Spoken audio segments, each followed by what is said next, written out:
Hi everyone, thank you for joining us today. This is series 1 in our Did You Know series, and today we're talking about organizational culture. This is a very important piece that sometimes businesses or organizations overlook, and we want to talk about how do you establish, maintain, and sometimes re-establish an organizational culture. So you may be thinking, what is the big deal about culture and why it's important? And we want to lay some foundation and share some ideas with you about why we think this is so important. My name is Krisha Sarah Bowen. And I am Shelly-Ann Cooper. And we are the masterminds behind CSB Career and Lifestyle. And today we're just going to jump right in and talk to you about the importance of establishing culture. So Shelly, let's start the dialogue by saying, what is organizational culture? So in its simplest form, organizational culture is the way we do things around here. It is the values, the assumptions, the beliefs that we use to operate, to function within the business environment. And why do you think this is important? Like, people may be watching the video now and saying, okay, maybe I've heard the term before, maybe it's a technical term. Why is this so important for an organization to establish culture? What is the big deal about culture anyway? Culture actually impacts the day-to-day function of the organization. So it's the underlying thing that drives the organization, how the people within the organization operate, how they do things, how they interact with the customers, how we interact with our suppliers, how we interact even with each other within the organization. So culture is that underlying thing that really drives an organization. It's deep-rooted within the organization. That's good. So many businesses or organizations started off with a framework in terms of what is our mission, what is our values, what is our code of conduct, what are our quality standards. So we started off at this place, but what would have happened is through transition of employees coming in and going, the culture has shifted or even eroded. How do we now re-establish what was the initial vision for our organization when it has been eroded over time? So culture has to be managed, right? And what would have happened? Sometimes we forget we don't realize is that culture evolves because remember the organization is always being impacted by both internal as well as external factors. So it impacts on our culture, and the same way that we are being impacted by these external and internal factors, our culture is also being impacted by it. So it has to be managed. It has to. You have to keep looking. You have to check to see, is it being maintained or is it changing? And then once you realize that culture is changing, you need to do some change management, to get the culture back to where you want it to be. Even if it means making some changes to the culture, you have to manage it. You have to look at, evaluate it. So you always have to evaluate to see, is what is being done what we really want it to be said about the organization, how we want it to be functional? So you have to keep looking at it.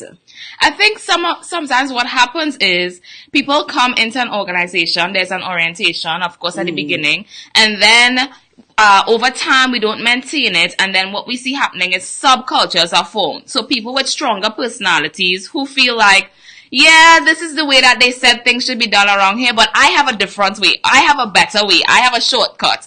And they have a strong personality, and what they tend to do is to sway others in their direction. And before we know it, one organization has 5 different pockets of subcultures that is happening. And when our customer now comes into the company and we have the values up on the wall and we say we pride ourselves in excellent customer service, they now have a different experience. And I feel like the culture is really what the customers experience. How do we now identify if there is subcultures going on in one organization? And how would you say that we now bring the reins back on saying this is really the way that we do business around here? So I'll identify. We'll look at 2 aspects first. The first one is in terms of when you ask the question, how do you identify if the culture is changing? For any culture to be maintained, right, there has to be agents of that culture, agents of that change for the culture. That's good. So even if you're going to do change management, which is like to bring in a new type of culture, a new type of operation into the company, you would have had to establish change agents. Those are the people who support the change, who support the way that we do things. So even before you move to that, and you want to check to see how the culture is maintained, who are the people that are responsible for maintaining the very culture you want to have operating within the organization? That's good. If you don't have agents that support the culture, that ensure that it's maintained, then it's easily it's open then for change, for it to be eroded, for the stronger personalities to take over. And move the company, move the operations away from how we want it to operate. So if you want it, as you said, you may have done some assessment, some re-evaluation, you realize that your culture has changed, it has evolved, but this is moved away from how you would like it to function, from how you like it to be. This is the way we do things around here. Then you have to have agents that support that change that you want to implement, that at every level of the organization, they're getting the same message. Wow. This is the way we do things around here. Wow. It's not like you are saying one thing and I'm, because that's really how culture changed, where they get different messages that are being shared within the organization. I love that. And this could be taken in the context of business. This could be taken in the context of organizations, because you want to maintain, this is the standard. This is the operating standard that we operate by. This is what I want people to experience when they encounter my company. This is what I want them to leave with. But sometimes when we add team players on board, right? We put out an ad, we want to build a team, we hire, we do orientation, and then we kind of leave them to function in their role, but they are not really checkpoints, or maybe not efficient checkpoints. And I think this is where we could interject and talk about performance management. Because I think that is a critical piece to knowing if we have the right people in the right places doing the right job. I believe, and I love that, because performance management is something that I think even within Trinidad we don't really do effectively, right, or sufficiently. So first, before we go into the performance management aspect, we want to look at vision of the organization and how important that is. Your vision is actually the ideal state, the ideal picture that you were trying to build, that you're forming. You know, you would have gotten this picture in your head as to how you want your organization to function, to operate. And now you come back to reality and you're building this out. But how do you build it? There are pieces that come together to form this vision. So you are a piece to this vision. I am a piece to it. So I believe you first, even in your orientation, and orientation, from my perspective, should never be just for the person who is new to the organization. It should be a continuous thing. So you may do orientation for the new individual, but there should be the reorientation throughout the life of a person within the organization, right? So going back to the point now about performance management. Right, performance management. You know, so many thoughts we have flowing there. Performance management is something that should be your first aspect. You set it up at the beginning of your year with your supervisor and the subordinate employee to establish what are the goals. What are we going to work on throughout this year? What are some training that you may need? Also provide an opportunity for there to be feedback, for there to be coaching, for there to be mentoring. But it's really a beautiful experience if you really embrace it. Not just to sit and say, I'm going to score you on this, I'm going to score you on that, but really to build that mindset after where your employee understand, what do I bring to the organization, and how important that my piece that I bring is to build the overall picture. And that's how I look at it, you know, getting them to understand, and we need you, you are important, and you know, how are we going to work, how are we going to do this? And a lot of times misfits in organization is what causes culture to be eroded. Because we may have people functioning in an area just because their qualification says that I am good at this, but their passion may be something else. And if their passion is something else, then there happens to be the employee themselves is disgruntled. So I'm in this function, I applied for this job. Then I'm in the job, but I'm not happy. So then I'm eroding the culture now, because this is the way that they do things around here, but I am just functioning in this role. How do we now make an adjustment, Shelley, or a change to really say, okay, we have people in the wrong places. Now, how do we get them to buy into the vision, buy into the mission, and make some adjustments to ensure that we maintain the overall culture? We could go back to what we were talking about fit, right? Oftentimes, you know, we may have apply for a particular job, and rightfully so, we were successful in the interview to get it. But when you understand the vision of the organization, and even from you as a business owner, the end result is you want to build this picture, right? And if you think about a puzzle, a puzzle has pieces and they each have a specific place where they need to fit. There's no way that I can take a piece that should go to the top here and put it to the bottom, or vice versa. It has to go there.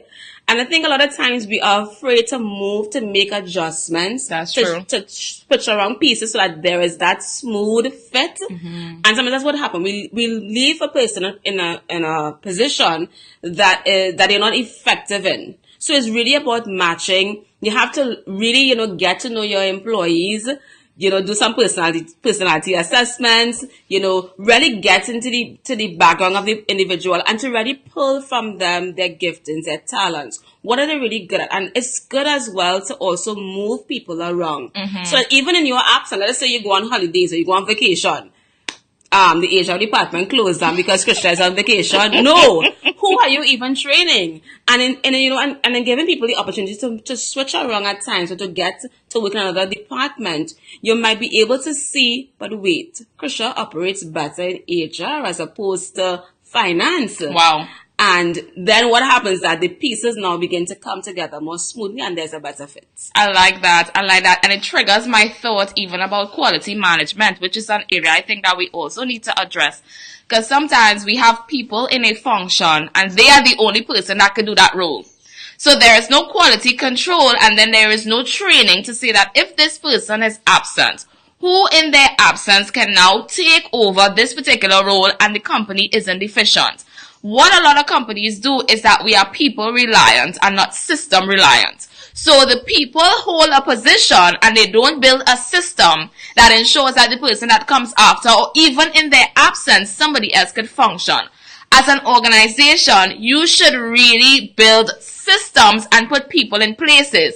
Instead of building people, yes, you want to build people, you want to train your people, you want to equip your people, but then you also want to have a system with quality controls that are measurable, that these people now have to deliver. So in their absence, Shelly, that we can now put, okay, let's say Shelly has to go into this position, there is a system that Shelly knows, this comes first, this comes second, this comes third, this is the deliverables of this position because there's quality control. I don't know if you want to share some on that. I totally agree with you, Krishna, because, it's not as you're saying, you don't want to build it where it's people reliant and not system reliant because in your absence, it is going to fall apart. Yeah. And we have to tell the customer, you need to come back in 3 weeks when you return from vacation. No. Right? So and then you see, as I said, I just want to highlight again that point about understanding the vision. I believe that, even when you're doing your orientation, you really want to impute on your new employees the vision of the organization and understand that when you're coming to bring a piece to this vision.